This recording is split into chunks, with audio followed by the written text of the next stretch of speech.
Hello বন্ধুরা, আজ আমি চলে এসেছি ইউনিক একটি রেসিপি নিয়ে। টক ঝাল মিষ্টি পেঁপের আচার, খুবই মজার, টেস্টি এবং হেলদি একটি রেসিপি। আশা করছি খুব ভালো লাগবে।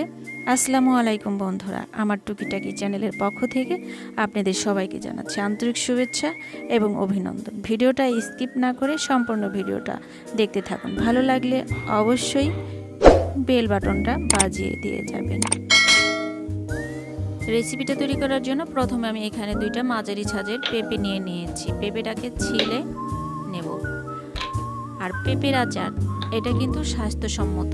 পেঁপে এমনিতেই খুবই পুষ্টিকর খাবার, স্বাস্থ্যসম্মত খাবার, তো আচারটাও খুবই স্বাস্থ্যসম্মত হবে। তো আমার পেঁপেটা কিন্তু সেলা হয়ে গিয়েছে। আমি একে আরও অর্ধেক পেঁপে নেব, পুরাটা নেব না। তো এখান থেকে আমি অর্ধেকটা পেঁপে নিয়ে নিলাম। আমি অর্ধেক পেঁপেটাও ছিলে নেব। তো ছিলে পরিষ্কার করে নিয়েছি।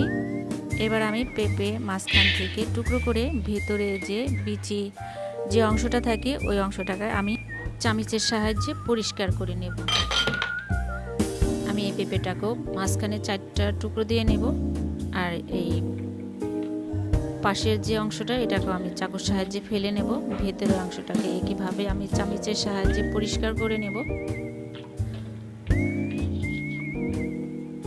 তো আমার ভেতরের অংশটা চামচ দিয়ে পরিষ্কার করা হয়ে গিয়েছে। এবার আমি একটা ধোয়া দিয়ে নেব। তো আমি ধুয়ে এটাকে গ্রেটারের সাহায্যে গ্রেট করে নেব। তো আমার গ্রেট করা হয়ে গিয়েছে। আমি আরও একবার পরিষ্কার করে ধুয়ে নেব।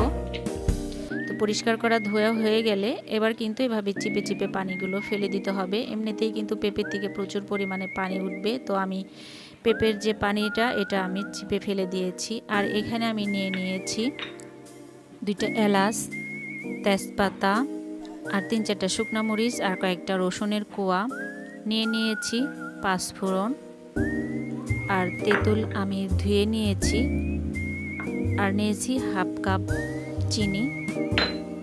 তেঁতুলটাকে আমি কিছু সময়ের জন্য ভিজিয়ে রাখবো যাতে তেঁতুলের কাঠটা আমি বের করতে পারি।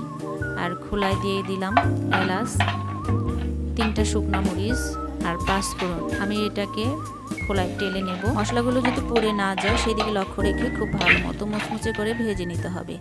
এবার আমি পাটায় এগুলোকে মিহি করে পেস্ট করে নেব। আমরা সাধারণত আচার তৈরি করার জন্য যে ধরনের মশলা আমরা ব্যবহার করে থাকি, এই পেঁপের আচারটা তো ঠিক একই ধরনের মশলা ব্যবহার করতে হবে।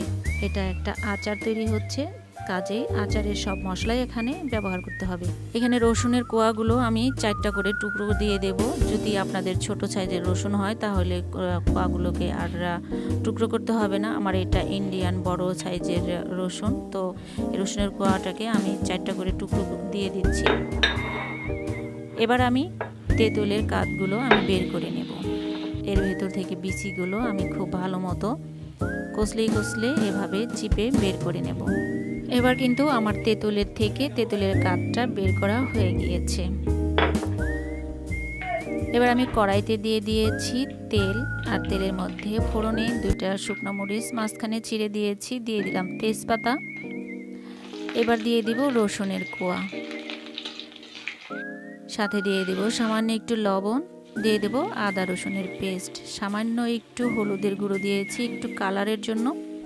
আপনারা চাইলে এখানে ফুড কালারও ব্যবহার করতে পারেন। আমার কাছে ফুড কালার ছিল না, তাই আমি একটু হলুদের গুঁড়ো দিয়ে দিয়েছি। দিয়ে দিলাম সাথে একটু ধনিয়ার গুঁড়ো।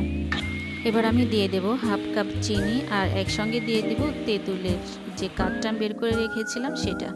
তো আমি এখানে উল্টে পাল্টে দেব। আপনারা চাইলে কিন্তু তেঁতুলের পরিবর্তে লেবুর রস কিংবা ভিনেগার ব্যবহার করতে পারেন। এখানে দেখুন চিনি দেবার পরে কিন্তু প্রচুর পরিমাণে পানি বের হয়ে এসেছে। আর এই পানিটা থাকলে কিন্তু আচার হবে না, একদম শুকিয়ে নিতে হবে।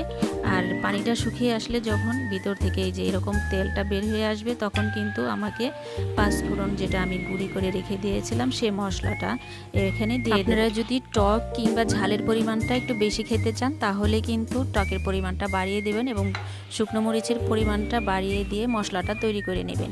আমি কিন্তু এখান থেকে তেজপাতাটা তুলে নিয়েছি, তাহলে কিন্তু তেজপাতাটা আচারের মধ্যে থেকে গেলে ফ্লেভারটা ভালো আসবে না।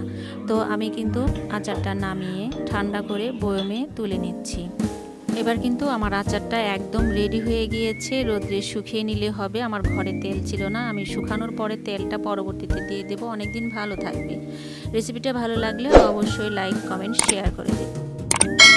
আজ এ পর্যন্তই, আবার দেখা হবে নতুন কোনো ভিডিওর মাধ্যমে। সে পর্যন্ত আপনারা ভালো থাকবেন, সুস্থ থাকবেন, আর আমি বিদায় নিচ্ছি। আল্লাহ হাফেজ।